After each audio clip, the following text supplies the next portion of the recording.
तर आज राज ठाकरे यांनी सर्वांवरच हल्लाबोल केलेला आहे ते आपण पाहूया।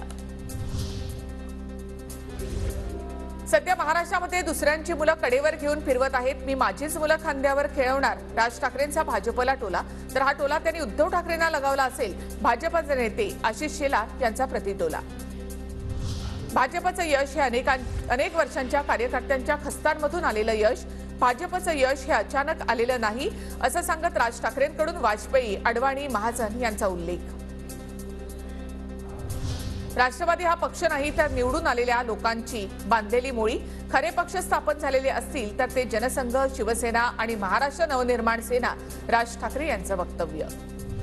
राष्ट्रवादीवाले आतून एकच, माझा अजूनही विश्वास। राज ठाकरे यांचा राष्ट्रवादीतल्या दोनही गटांना टोला।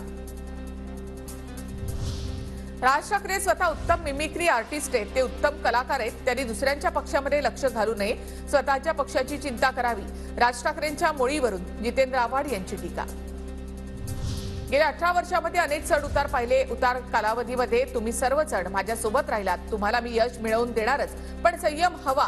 राज ठाकरे यांचा कार्यकर्त्यांना विश्वास।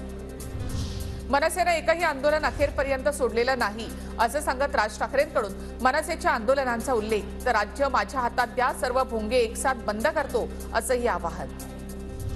जरांगेंची भेट घेऊन आरक्षण हे टेक्निकली शक्य नसल्याचं सांगितलं होतं। होऊ नये ही इच्छा नाही, पण राज ठाकरे यांनी सांगितली आठवण। जाती जातीमध्ये विष कालवलं जातं अशी ही टीका। मी लोकसभा निवडणूक लढवण्यासाठी इच्छुक, लोकसभेची जागा मिळाली नाही तरी राज ठाकरेंच्या मनात माझी जागा कायम। उमेदवारीबाबत वसंत मोरेंची प्रतिक्रिया।